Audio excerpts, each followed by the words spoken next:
Bismillahirrahmanirrahim. Assalamualaikum warahmatullahi wabarakatuh. Selamat pagi anak-anak semuanya. Jumpa lagi pada mata pelajaran sosiologi kelas 11 pada pertemuan yang keempat.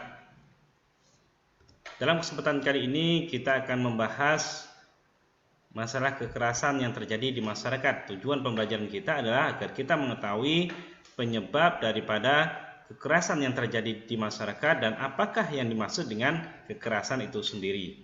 Yang pertama adalah definisi kekerasan. Jadi kekerasan dalam arti sempit merujuk pada tindakan berupa serangan, perusakan, penghancuran terhadap diri atau fisik seseorang maupun milik atau sesuatu secara potensial menjadi milik orang lain. Kemudian menurut para ahli, menurut Colombin, kekerasan adalah perilaku yang melibatkan kekuatan fisik dan dimaksudkan untuk menyakiti, merusak atau melenyapkan seseorang atau sesuatu. Sementara menurut Soejono Sukanto mengatakan kekerasan adalah penggunaan kekuatan fisik secara paksa terhadap orang atau benda. Adapun kekerasan sosial adalah kekerasan yang dilakukan terhadap orang dan barang karena orang dan barang tersebut termasuk dalam kategori sosial tertentu. Sementara menurut James Birrell, kekerasan merupakan manifestasi naluri bersama atau gerakan naluri primitif yang menciptakan kondisi-kondisi tindakan massa. Sementara menurut Black, kekerasan adalah pemakaian kekuatan yang tidak adil dan tidak dapat dibenarkan. Nah, itulah beberapa definisi kekerasan menurut para ahli. Kemudian yang kedua adalah penyebab kekerasan. Yang pertama, tidak terpenuhinya motivasi dan keinginan dari masyarakat. Jadi, tidak terpenuhinya motivasi di sini adalah tidak terpenuhinya kebutuhan dasar manusia. Ya, jadi tidak terpenuhinya kebutuhan dasar manusia seperti makan, kemudian pekerjaan, kemudian keamanan. Jadi seandainya kebutuhan dasar manusia itu terpenuhi, maka mereka tidak akan melakukan tindakan kekerasan. Kemudian yang kedua adalah dialog dan kompromi yang menghasilkan jalan buntu.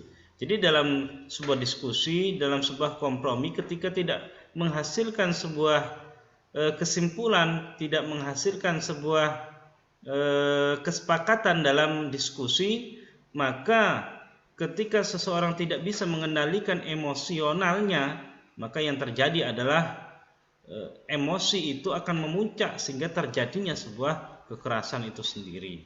Kemudian yang ketiga adalah agresivitas yang ada pada manusia. Jadi sifat agresivitas manusia ini adalah perilaku yang memiliki maksud untuk menyakiti seseorang baik secara fisik maupun secara verbal. Jadi perilaku agresivitas ini adalah perilaku yang menimbulkan kerugian, kerusakan atau bahkan merugikan orang lain.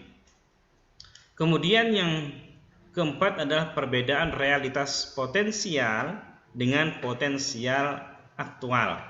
Jadi realitas potensial ini adalah kecakapan potensi diri seorang yang diperoleh dari sejak lahir atau bawaan atau keturunan. Jadi yang kedua potensial aktual. Jadi kecakapan nyata hasil daripada belajar seseorang. Ya, jadi belajar untuk melakukan tindakan kekerasan. Yang selanjutnya adalah bentuk kekerasan. Pertama, kekerasan personal. Jadi kekerasan personal adalah kekerasan yang dilakukan oleh individu pribadi dan berwujud dalam dimensi fisik maupun psikologis. Kekerasan fisik dapat berupa tindakan pencederaan atau melukai. Adapun kekerasan psikologis bisa muncul dalam bentuk ancaman atau pembunuhan karakter. Nah, sementara kekerasan institusional adalah kekerasan yang terlembaga atau dilakukan oleh lembaga tertentu. Aksi fisik dapat muncul dalam bentuk kerusuhan, terorisme contohnya, kemudian perang, ya, Adapun aksi psikologis ini muncul berbentuk perbudakan rasisme. Jadi rasisme ini sifat menganggap rasnya itu paling bagus sendiri dan menganggap ras orang lain itu tidak baik. Kemudian serta seksisme, ya, sifat seks. Kemudian kekerasan menurut Johann Galtung. Jadi kekerasan menurut Johann Galtung ini adalah yang pertama kekerasan langsung. Ya, kekerasan langsung ini dapat berujuk tindakan intimidasi hingga menyebabkan ketakutan dan trauma psikis, mencederai, melukai hingga mengakibatkan kematian pihak lain. Kekerasan langsung dapat dilakukan oleh satu individu maupun pada individu yang lain, kelompok terhadap kelompok atau kelompok terhadap individu. Kemudian kekerasan struktural. Jadi kekerasan struktural ini dapat mewujud sebagai rasa tidak aman karena tekanan lembaga-lembaga militer yang dilandasi oleh kebijakan politik otoriter, pengangguran akibat sistem ekonomi yang tidak berfungsi dengan baik, dengan kurang mampu menyerap sumber daya manusia di lingkungannya, diskriminasi ras atau agama oleh struktural dan politik hingga ketiadaan hak untuk mengakses sarana pendidikan maupun kesehatan secara bebas dan adil. Kemudian yang ketiga kekerasan kultural. Jadi kekerasan kultural ini kekerasan di mana aspek-aspek dari kebudayaan, ruang simbolis, kemudian dari beberapa masyarakat manusia dicontohkan oleh agama dan ideologi, bahasa dan seni, serta ilmu pengetahuan empiris dan formal, yang bisa digunakan untuk melegitimasi atau membenarkan kekerasan struktural dan langsung. Jadi kekerasan kultural ini adalah hasil konstruksi masyarakat satu etnis membenci etnis lain karena adanya prasangka atau asumsi negatif terhadap yang dikonstruksikan secara sosial oleh etnis itu sendiri. Misal, etnis A diasumsikan sebagai etnis yang serakah, ya, dominan, serta munafik. Asumsi ini lantas dijadikan pembenaran untuk melakukan kekerasan terhadap warga etnis A karena dianggap etnis A ini selalu melakukan perbuatan kriminal, perbuatan yang buruk, perbuatan yang tidak baik, sehingga sangat rentan, ya, karena asumsi masyarakat sudah menganggap kelompok A ini sangat buruk perilakunya. Kemudian berdasarkan bentuknya, kekerasan dibagi menjadi 3. Yang pertama adalah kekerasan fisik, yaitu kekerasan nyata yang dapat dilihat. Ya, contoh penganiayaan, pemukulan, dan pembunuhan. Kemudian yang kedua kekerasan psikologis, di mana kekerasan yang memiliki sasaran pada rohani atau jiwa manusia. Contohnya kebohongan, indoktrinasi, ya. Indoktrinasi itu membawa pemikiran seseorang atau mendoktrin. Jadi seseorang itu diajak untuk berpikir mengikuti pola pikir mereka, sehingga orang itu mengikuti daripada pola pikir orang itu sendiri. Kemudian ancaman dan tekanan, ya, secara psikologis.